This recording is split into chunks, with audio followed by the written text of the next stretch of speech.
Siapa yang bisa baca yang pertama? Saya. Siswa harus rajin dan terampil. Oke. Buat tepat waktu mengikuti pelajaran di kelas kecuali ada alasan yang jelas.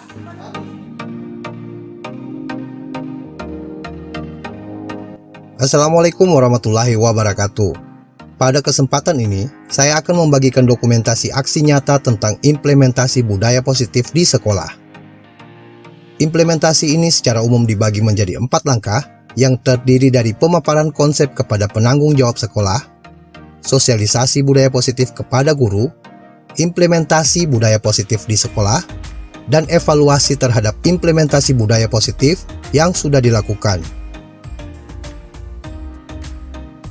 Secara umum, langkah-langkah implementasi budaya positif di sekolah adalah sebagai berikut. Pada langkah pertama, kami melakukan pemaparan konsep kepada penanggung jawab sekolah. Dalam langkah ini, kami memaparkan informasi seputar budaya positif di sekolah, pentingnya penerapan budaya positif di sekolah, serta tujuan pelaksanaan implementasi budaya positif di sekolah. Pada langkah ini, kami juga meminta izin untuk melakukan sosialisasi secara umum kepada seluruh guru di sekolah. Sekaligus dengan nanti guru-guru melakukan implementasi budaya positif di lapangan nanti. Oh, ini kan kalau nggak salah hari Jumat ya Pak, tadi yang Pak Lutin, hari Jumat ya? Oh iya Pak, kalau hari Jumat kan memang kita di jam pertama itu setelah apel, memang khusus untuk kegiatan sosialisasi di sini kan sampai setengah 9, tepat sekali. Bertepatan memang waktunya. Jadi silakan kami tetap mendukung Bapak berdua untuk bisa mendesiminasikan apa yang telah dikatakan selama sudah 2 bulan ya? Sudah ya. 2 bulan. Ya, itu memang perlu disediakan ke teman-teman. Saya kira silakan nanti disiapkan, nanti koordinasi dengan nanti saya umumkan juga di grup untuk supaya teman-teman kumpul di sekolah yang tinggal selesai. Saya kira tiada masalah Pak. Pak Tri silakan Bapak berkolaborasi untuk menggerakkan teman-teman. Nanti saya sekali lagi kirim di grup ya untuk undangan. Oke, sukses Pak. Sukses Pak Tri ya. Terima kasih Pak. Pada langkah kedua, kami melaksanakan sosialisasi seputar budaya positif kepada guru. Dalam kesempatan ini, kami melakukan sosialisasi seputar pentingnya penerapan budaya positif, tujuan pelaksanaan budaya positif, memperkuat pemahaman guru seputar nilai dan peran guru, posisi kontrol guru, penerapan segitiga restitusi, dan beberapa hal lain yang mendukung penerapan budaya positif di sekolah. Pada langkah ini, kami juga meminta kesediaan guru untuk berkolaborasi dalam melakukan implementasi budaya positif, sekaligus membicarakan tentang waktu pelaksanaannya secara bersama-sama.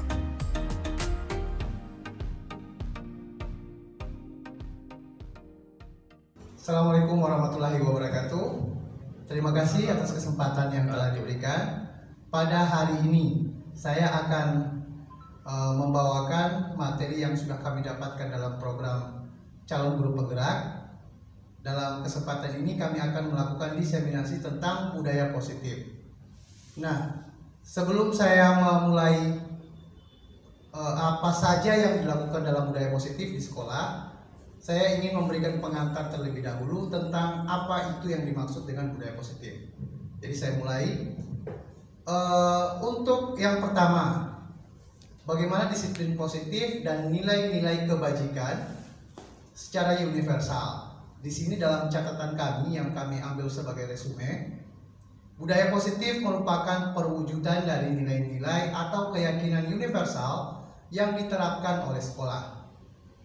Budaya positif diawali dengan perubahan paradigma tentang teori kontrol. Nanti selanjutnya kita akan membahas tentang apa yang dimaksud dengan teori kontrol. Selama ini barangkali kita sebagai guru merasa berkewajiban mengontrol perilaku siswa agar memiliki perilaku sesuai yang guru harapkan. Jadi selama ini kita melakukan hal seperti itu, seolah-olah kita bisa mengontrol peserta didik, kita bisa membuat peserta didik menjadi apa yang kita inginkan. Disiplin positif merupakan pendekatan mendidik anak untuk melakukan kontrol diri dan pembentukan kepercayaan diri. Disiplin berbeda sama sekali dengan hukuman. Jadi selama ini kita menganggap bahwa dengan cara menghukum kita sudah berbuat disiplin. Meskipun disiplin sering diterapkan dengan menggunakan teknik hukuman, ya, seperti yang kita lakukan dalam kehidupan sehari-hari. Disiplin ini sangat dibutuhkan oleh sekolah dalam membentuk kepribadian anak menjadi profil pelajar Pancasila yang utuh. Nah, kita tadi sudah menyinggung tentang teori kontrol. Sekarang kita akan membahas apa saja yang dimasukkan ke dalam teori kontrol. Di sini dalam program Guru Penggerak itu menggunakan teori dari Dr. William Glasser seperti yang ditunjukkan pada layar. Ada teori kontrol menurut Dr. William Glasser. William Glasser sendiri adalah seorang psikiater dan juga seorang pendidik.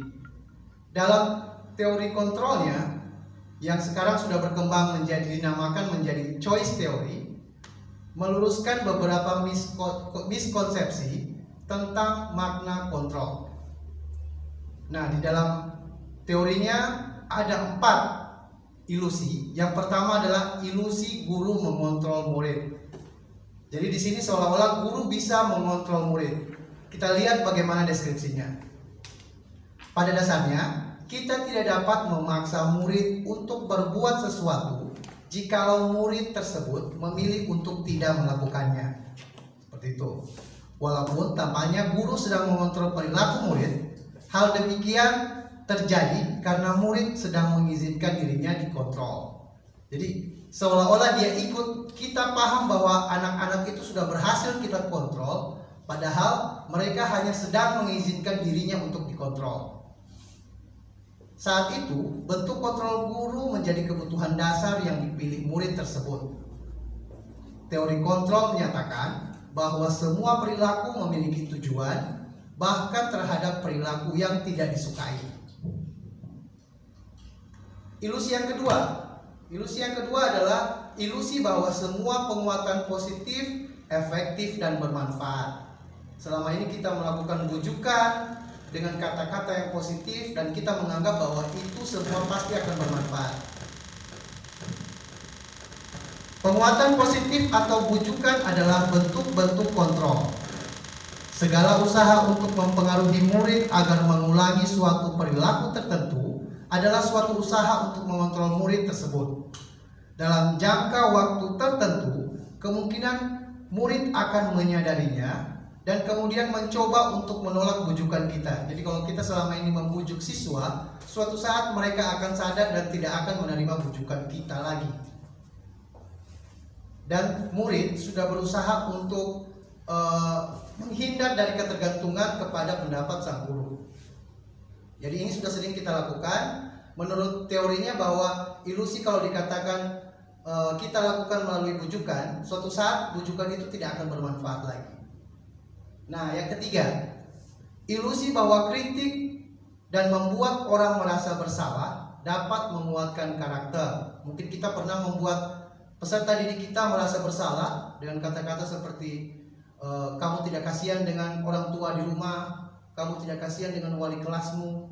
Ya, seperti itu, seolah-olah kita berhasil mengontrol pikiran mereka sehingga mau menurut dengan apa yang kita inginkan. Menurut teorinya, menggunakan kritik dan rasa bersalah untuk mengontrol murid menuju pada identitas yang gagal. Mereka belajar untuk merasa buruk tentang diri mereka. Mereka mengembangkan dialog diri yang negatif. Kadangkala sulit bagi guru untuk mengidentifikasi bahwa mereka sedang melakukan perilaku ini. Karena seringkali guru cukup menggunakan suara halus ya, untuk menyampaikan pesan yang negatif. Teori yang ketiga tentang ilusi adalah bahwa orang dewasa memiliki hak untuk memaksa. Ya, biasanya kita memberikan tekanan kepada peserta didik untuk membuat mereka menuruti apa yang kita inginkan. Banyak orang dewasa yang percaya bahwa mereka memiliki tanggung jawab untuk membuat murid-murid berbuat hal tertentu. Apapun yang dilakukan dapat diterima selama ada sebuah kemajuan. berdasarkan sebuah pengukuran kinerja. Pada saat itu pula, orang dewasa akan menyadari bahwa perilaku memaksa tidak akan efektif untuk jangka waktu yang panjang, dan sebuah hubungan permusuhan akan terbentuk. Ya, dari sini 4 teori kontrol yang dikemukakan oleh Dr. William Glasser menyatakan bahwa apa yang selama ini pernah kita lakukan kepada peserta didik kita dianggap sebagai sebuah ilusi yang efeknya dalam jangka waktu yang pendek. Dalam jangka waktu yang panjang, efeknya malah akan berubah menjadi efek yang negatif. Seperti itu. Sekarang kita lanjutkan kepada makna kata disiplin. Dari awal-awal kita sudah menyinggung tentang kata-kata disiplin. Kita mendisiplinkan siswa dengan peraturan yang sudah dibuat, baik dengan suara halus maupun dengan suara kasar maupun dengan paksaan. Nah, apa saja makna kata disiplin menurut teori? Di sini kami mengambil dari teori Ki Hajar Dewantara yang dikenal dengan Bapak Pendidikan di Indonesia. Menurut Ki Hajar Dewantara, di mana ada kemerdekaan, disitulah harus ada disiplin yang kuat. Sungguh pun disiplin itu bersifat self-disiplin, yaitu kita sendiri yang mewajibkan kita dengan sekeras-kerasnya. Tetapi sama saja, sebab jikalau kita tidak cakap melakukan self-disiplin atau disiplin diri, wajiblah penguasa lain yang mendisiplinkan diri kita. Dan peraturan demikian itulah harus ada di dalam suasana yang merdeka. Nanti kita bagaimana menerjemahkan ini, kita terjemahkan di kesempatan berikutnya.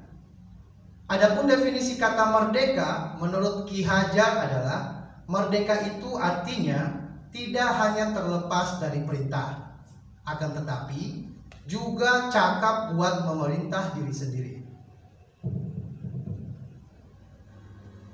Nah, nilai-nilai kebijakan apa yang kita percaya? Sebenarnya di sini kita punya nilai-nilai kebajikan, nilai-nilai kebajikan secara universal.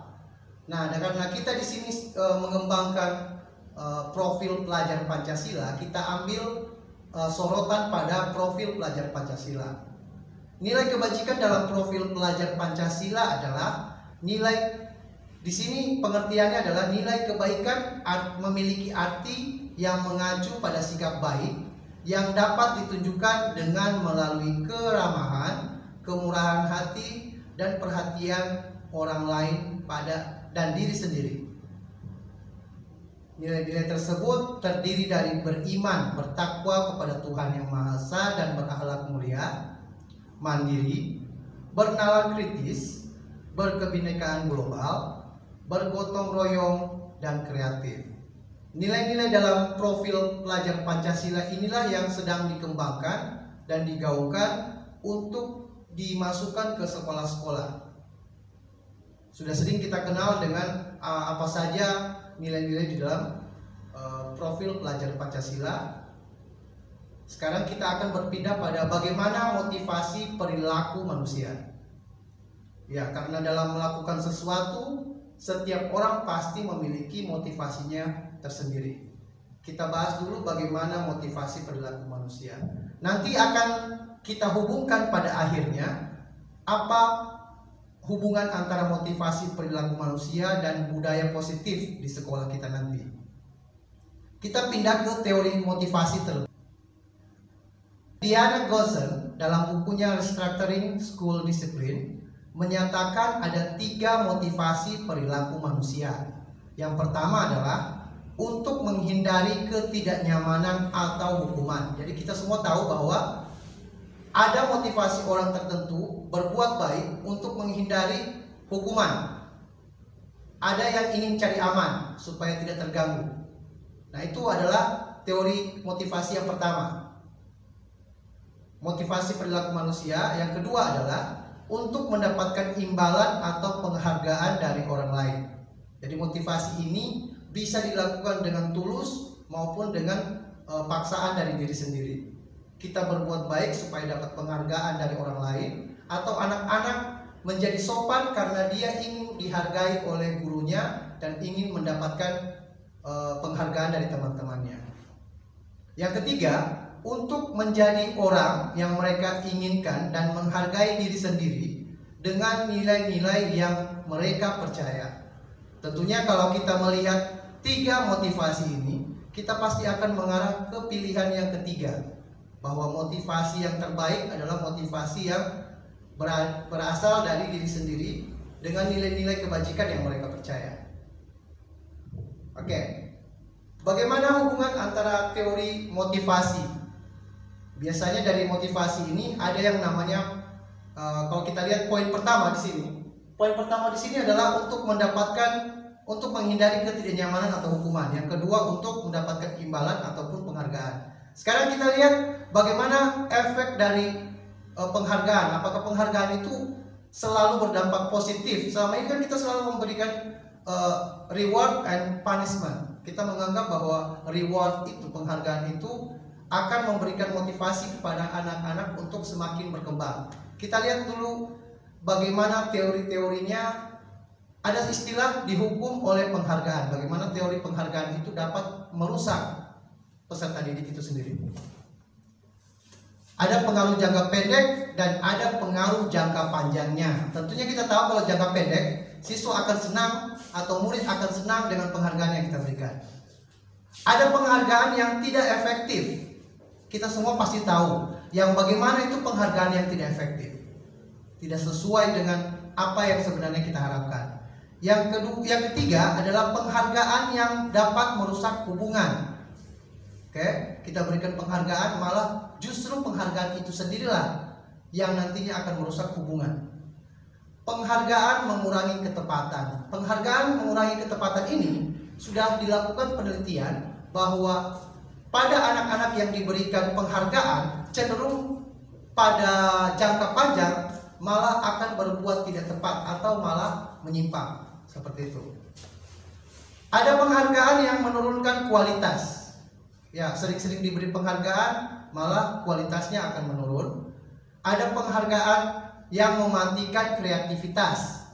Ya, kita pasti semua tahu kalau sudah kita berikan penghargaan terhadap satu hal ini, umumnya ya, tidak semua akan terpaku pada hal itu saja. Dia terpacu untuk menyelesaikan hal itu saja untuk dapat pujian, tidak ingin lagi lebih berimprovisasi untuk mendapatkan penghargaan, untuk mendapatkan kreativitas yang lebih baru lagi.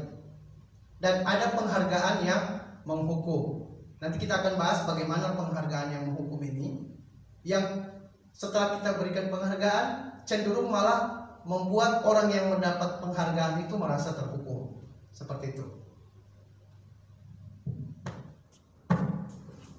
Nah, sehubungan dengan bagaimana membudayakan budaya positif di sekolah, ada yang namanya yang diistilahkan dengan restitusi.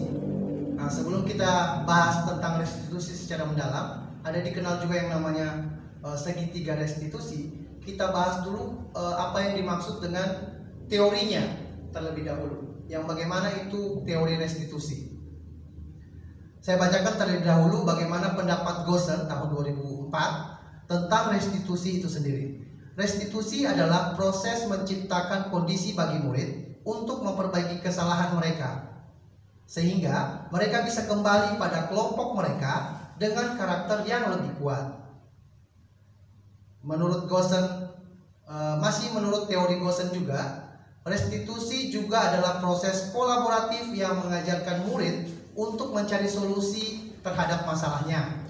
Jadi mencari solusi terhadap masalah, mungkin penyelesaian masalah ya.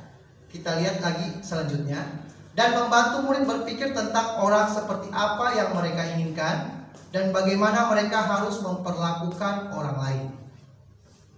Restitusi ini membantu murid menjadi lebih memiliki tujuan, disiplin positif, dan memulihkan dirinya setelah berbuat salah. Penekanannya bukanlah pada bagaimana perilaku untuk menyenangkan orang lain atau menghindari ketidaknyamanan, namun tujuannya adalah menjadi orang yang menghargai nilai-nilai kebajikan yang mereka percayai. Sebelumnya kita sudah bahas tadi tentang bagaimana teori kontrol, bahwa pada dasarnya setiap tingkah laku orang atau setiap apapun yang dilakukan oleh seseorang memiliki motivasi tersendiri. Nah, dari sini kita akan mengerucutkan diri ke lingkungan yang lebih kecil. Kita kerucutkan dari sekolah, kita menuju ke lingkungan yang lebih kecil yang disebut dengan kelas. Kita ingin memunculkan bagaimana nilai-nilai yang mereka percaya dalam suatu kelas yang dipercaya oleh siswa itu sendiri. Di sini kita akan membahas tentang keyakinan kelas. Nah, mungkin kalau dari sebelumnya wali kelas sudah pernah membuat kesepakatan kelas. Nah, di sini kita bicara tentang keyakinan kelas yang diyakini oleh seluruh peserta didik yang kita miliki. Apa itu keyakinan kelas? Keyakinan kelas adalah salah satu disiplin positif yang bisa kita terapkan dalam membangun budaya positif di sekolah. Berasal dari kelas, dan semua kelas melakukan itu akan membuat satu budaya positif di sekolah. Dengan adanya keyakinan kelas di setiap kelas, diharapkan dapat mewujudkan tujuan pendidikan yang berorientasi kepada profil pelajar Pancasila. Nah, bagaimana pembentukan keyakinan kelas? Kita bicara keyakinan kelas dulu ya, belum berbicara tentang keyakinan sekolah. Kita lihat dulu apa itu keyakinan kelas. Di sini keyakinan kelas kita buat bersifat lebih abstrak dari peraturan yang lebih rinci dan konkret. Keyakinan kelas berupa pernyataan-pernyataan yang universal.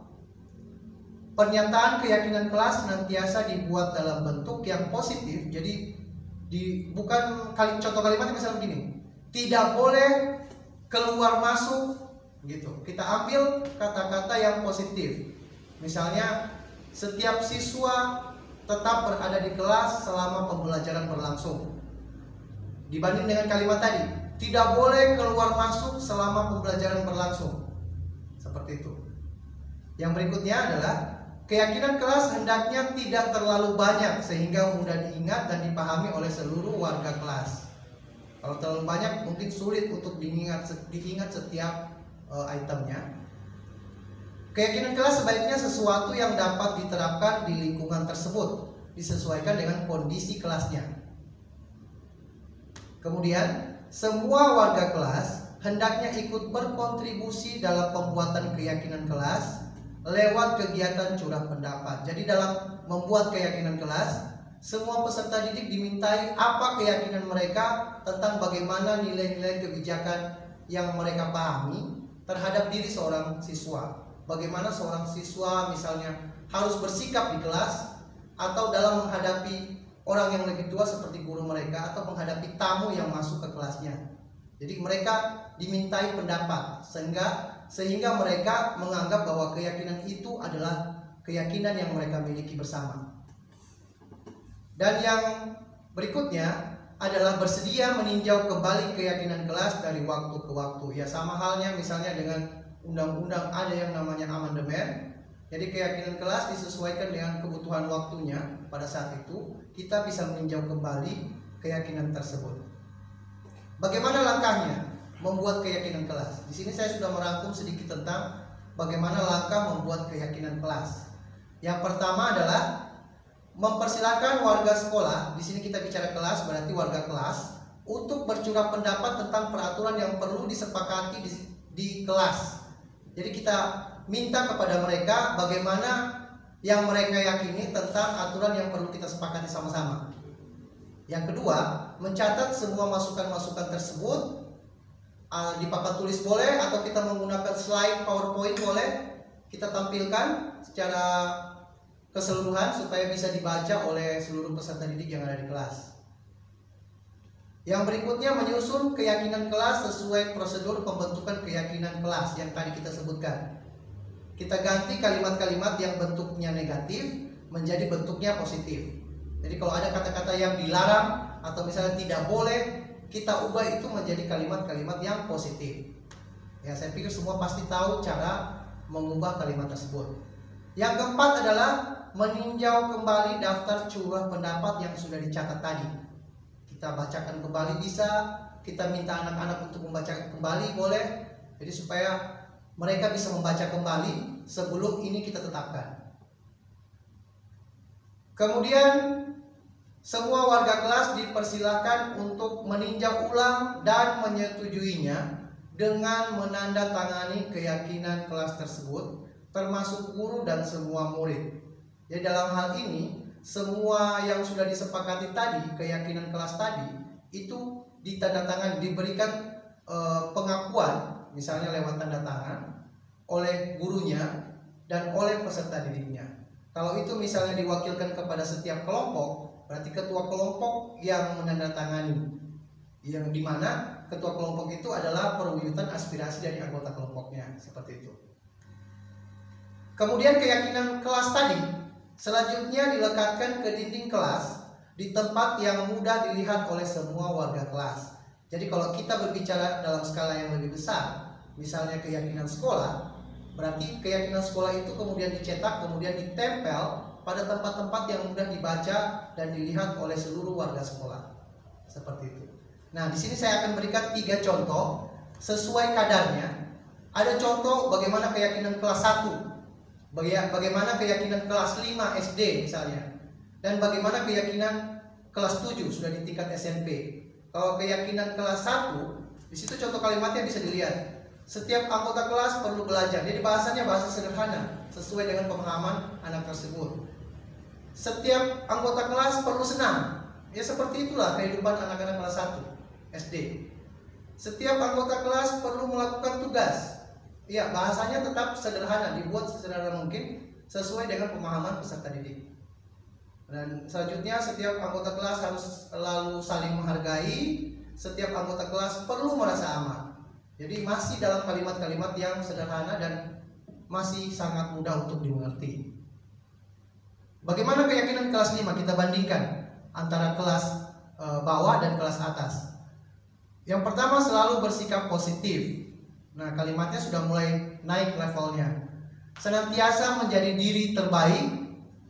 Yang ketiga adalah percaya dan menghormati orang lain serta barang miliknya. Yang keempat, berkomitmen terhadap setiap tugas dan senantiasa membantu. Itu untuk level kelas 5 SD. Sedangkan untuk keyakinan kelas 7, kita pindah ke level SMP, kita lihat kalimatnya di sini. Diuraikan lagi, misalnya hormat.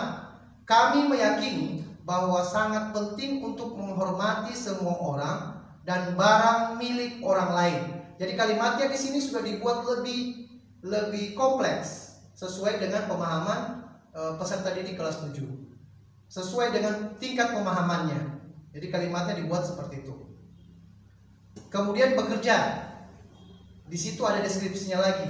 Kami meyakini bahwa sangat penting untuk mengerjakan segala pekerjaan atau mengikuti kegiatan yang telah ditugaskan. Nah, kita bayangkan kalau kalimat ini dipakai di SD, pasti akan sulit untuk dimengerti. Oke? Kemudian yang ketiga adalah diterima dan dimiliki. Kami meyakini bahwa sangat penting untuk merasa diterima pada suatu kelompok dan saling peduli satu dengan yang lainnya. Jadi kita bisa lihat bagaimana kalimat-kalimat keyakinan kelas itu dibuat. Bisa saja kita membuat beda untuk kelas 7 kadar kalimatnya, kelas 8 beda dan kelas 9 berbeda. Seperti itu. Jadi itu tentang keyakinan kelas. Nanti akan menuju ke arah yang lebih mengerucut lagi tentang bagaimana cara kita melakukan restitusi terhadap peserta didik kita. Ya, selanjutnya Bapak Ibu, kita masuk bagaimana konsep tentang kebutuhan dasar manusia. Nah, kita bahas dulu bagaimana tujuan manusia. Tujuan manusia itu bertindak, tujuan manusia itu berperilaku. Kita lihat dulu. Seluruh tindakan manusia memiliki tujuan tertentu. Semua yang kita lakukan adalah usaha terbaik kita untuk mendapatkan apa yang kita inginkan. Ketika kita mendapatkan apa yang kita inginkan, sebetulnya saat itu kita sedang memenuhi satu atau lebih dari kebutuhan kita. Apa saja kebutuhan dasar manusia itu? Secara umum dikelompokkan menjadi 5. Kebutuhan dasar manusia menurut William Glasser dalam choice theory yang sudah kita sempat bahas tadi adalah sebagai berikut. Yang pertama, kebutuhan untuk bertahan hidup. Ini adalah kebutuhan primer, seperti kebutuhan makhluk hidup yang lainnya. Manusia memiliki kebutuhan untuk bertahan hidup. Yang kedua, apa kebutuhan yang kedua? Kita lihat kasih sayang dan rasa diterima. Bagaimana kebutuhan manusia itu untuk mendapatkan kasih sayang dan bisa diterima baik dalam kelompoknya maupun dalam skala yang lebih luas lagi. Yang ketiga adalah kebutuhan akan penguasaan untuk memiliki. Di sini kebutuhan pengakuan atau atas kemampuan juga diberikan, atau kebutuhan pengakuan atas kemampuan. Jadi biasanya ada guru ataupun peserta didik butuh sesuatu untuk diakui. Kita punya kemampuan untuk diakui. Dengan begitu bisa menimbulkan rasa kepercayaan diri atau lebih berperilaku yang lebih positif lagi. Kita lihat kecenderungannya seperti itu. Kebutuhan berikutnya adalah kebutuhan akan kebebasan atau kebutuhan akan pilihan. Di sini manusia berhak memilih menentukan sesuatu yang terbaik bagi diri mereka. Yang terakhir adalah kebutuhan akan kesenangan. Jadi kebutuhan untuk merasa senang, hiburan, refreshing. Kita berhak juga untuk senang, santai, atau beristirahat. Seperti itu. Oke, terima kasih. Kita akan lanjut ke kalimat-kalimat pemantik yang nanti akan digunakan oleh guru menentukan, oh posisi saya sudah ada di mana. Seperti itu. Oke, karena kita nanti akan membahas tentang bagaimana tentang 5 posisi kontrol guru kita sebagai tenaga pengajar dan tenaga pendidik. Seperti itu.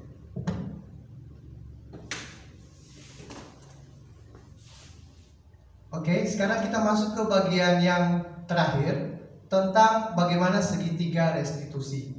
Yang sudah kita bicarakan tadi, bagaimana restitusi itu dapat mengembalikan atau menstabilkan, atau bagaimana cara kita membuat agar peserta didik itu merasa nyaman dalam menyelesaikan masalahnya.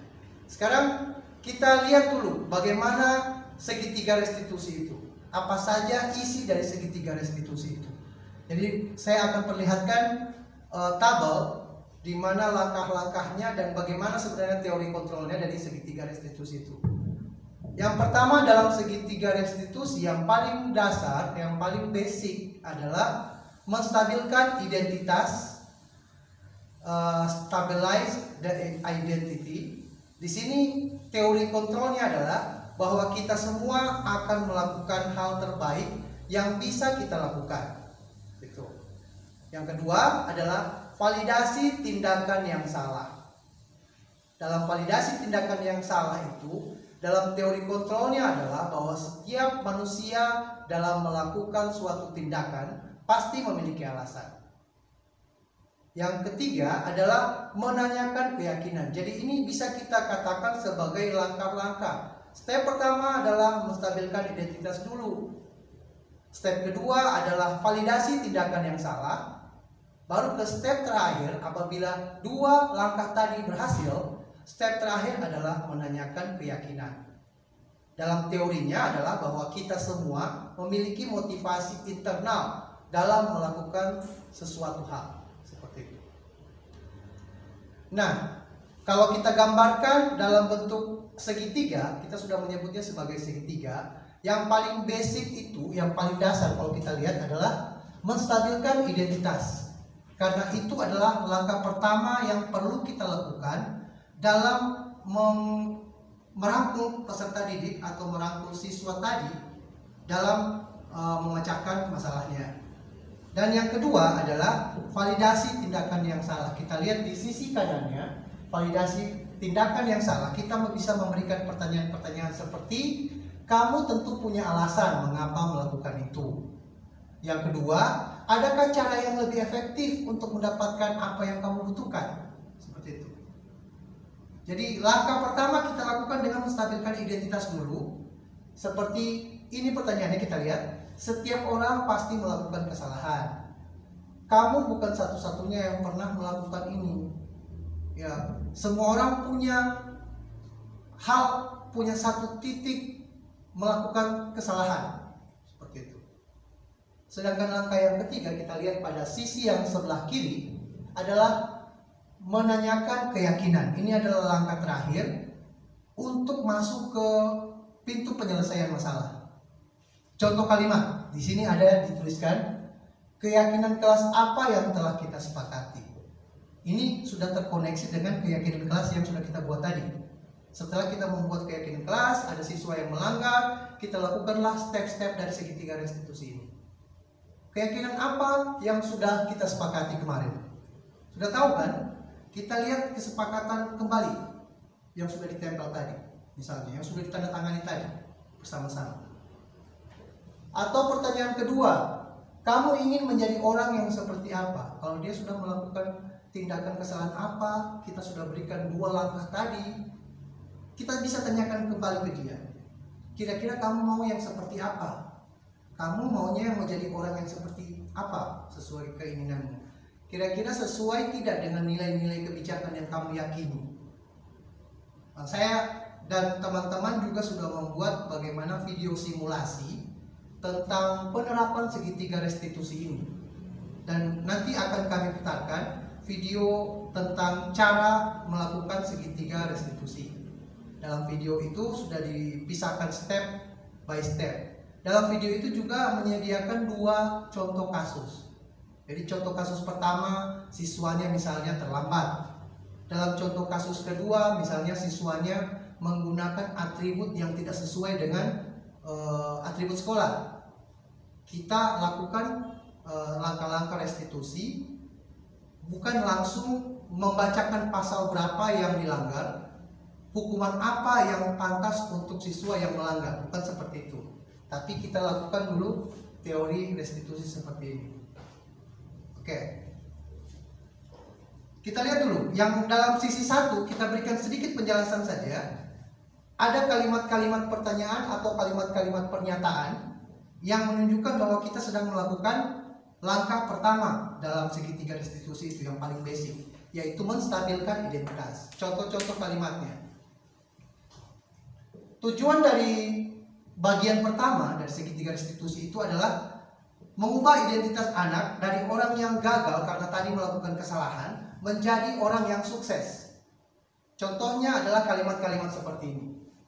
Berbuat salah itu tidak apa-apa. Tidak ada manusia yang sempurna. Jadi seperti itu. Jadi kalimat-kalimat yang sudah sebenarnya sering kita lakukan, yang kita sudah sering keluarkan, itu sebenarnya masuk dalam segitiga restitusi ini. Kita pasti menyenangkan hatinya dulu. Tenang, bukan hanya kamu yang melakukan kesalahan. Semua orang pasti pernah melakukan kesalahan, dan kesalahan itu bisa jadi kesalahan yang seperti kalian lakukan sekarang ini. Yang berikutnya adalah misalnya seperti ini, kita bisa selesaikan ini. Jadi mulai tenang hatinya, mulai senang hatinya bahwa dia mendapatkan support dari gurunya, bahwa mereka akan bersama-sama menyelesaikan masalah.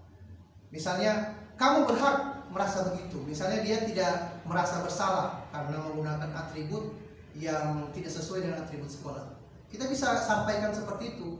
Ya betul, kalau kamu punya perasaan seperti itu, ya oke, kamu punya hak untuk punya rasa bahwa kamu tidak bersalah. Nah, yang seperti ini, apakah kamu sedang menjadi teman yang baik buat dirimu sendiri? Itu menanyakan bagaimana motivasi intrinsiknya dia membuat dia menilai dirinya sendiri. Apakah yang dia lakukan itu sudah betul menurut dari lubuk hatinya yang paling dalam, seperti itu.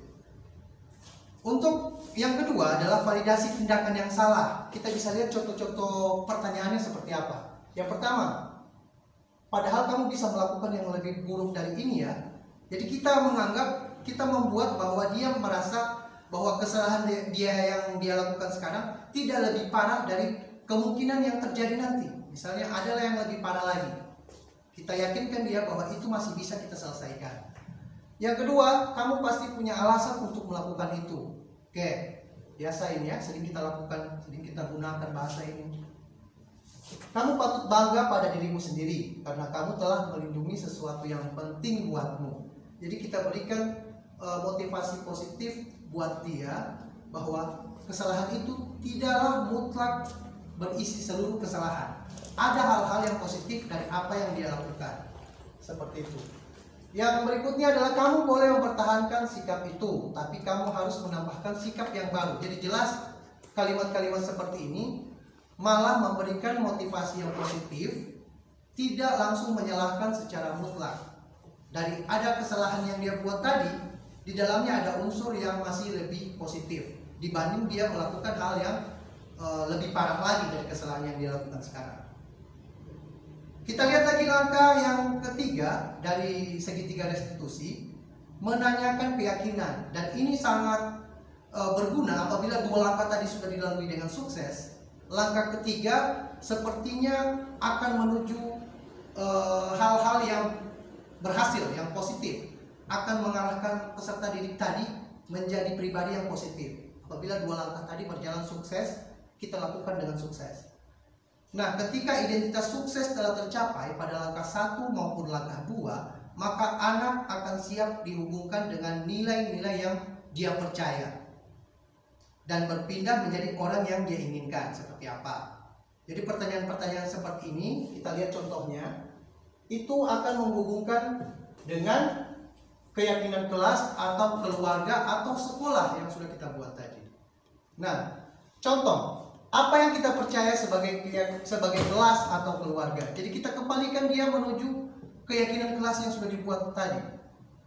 Yang kamu yakini tentang kelas itu seperti apa? Yang kamu yakini sebagai keluarga itu seperti apa?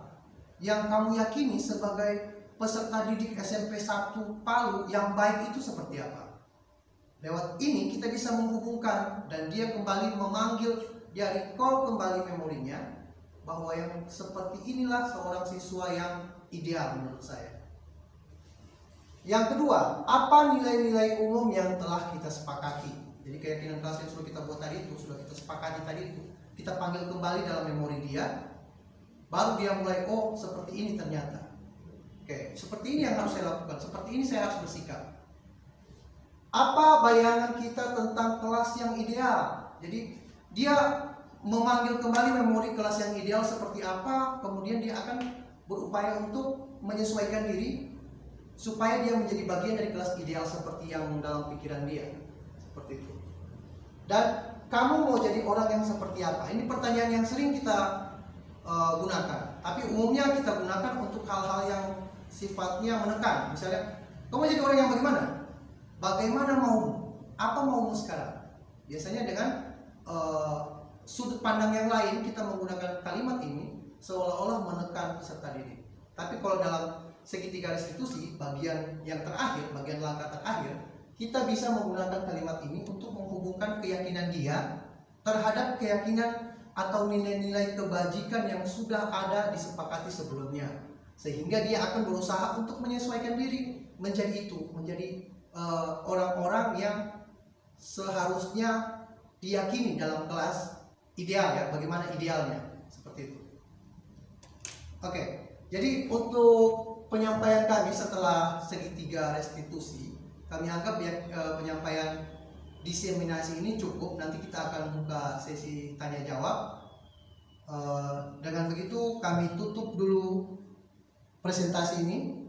Kami ucapkan Assalamualaikum warahmatullahi wabarakatuh. Terima kasih atas perhatiannya.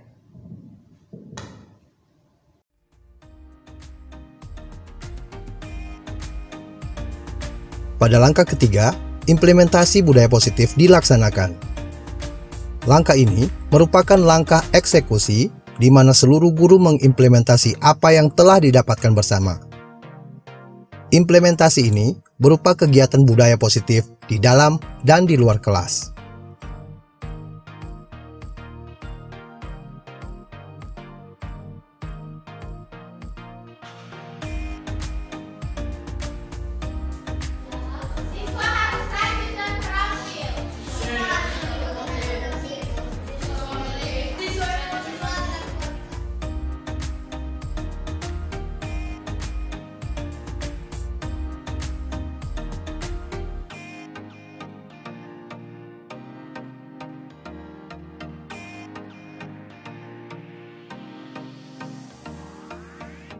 Langkah terakhir adalah evaluasi.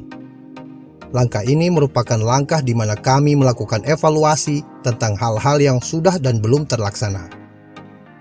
Hasil evaluasi akan dijadikan sebagai bahan refleksi untuk perbaikan dalam implementasi budaya positif di kesempatan berikutnya.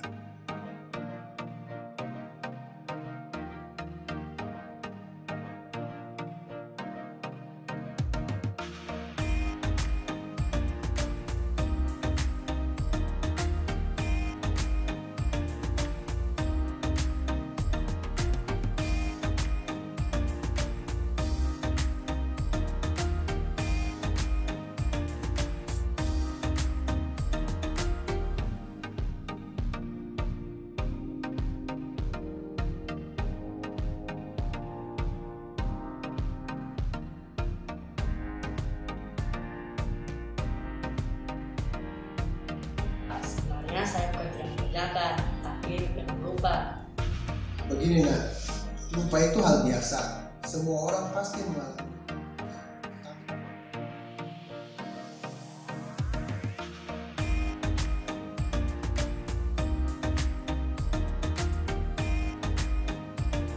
Jadi tidak meminimalkan satu orang itu harus berapa persen, tetapi tergantung penggunaan geliknya orang tiap hari. Tapi tergantung orang memakai berapa banyak dalam satu orang.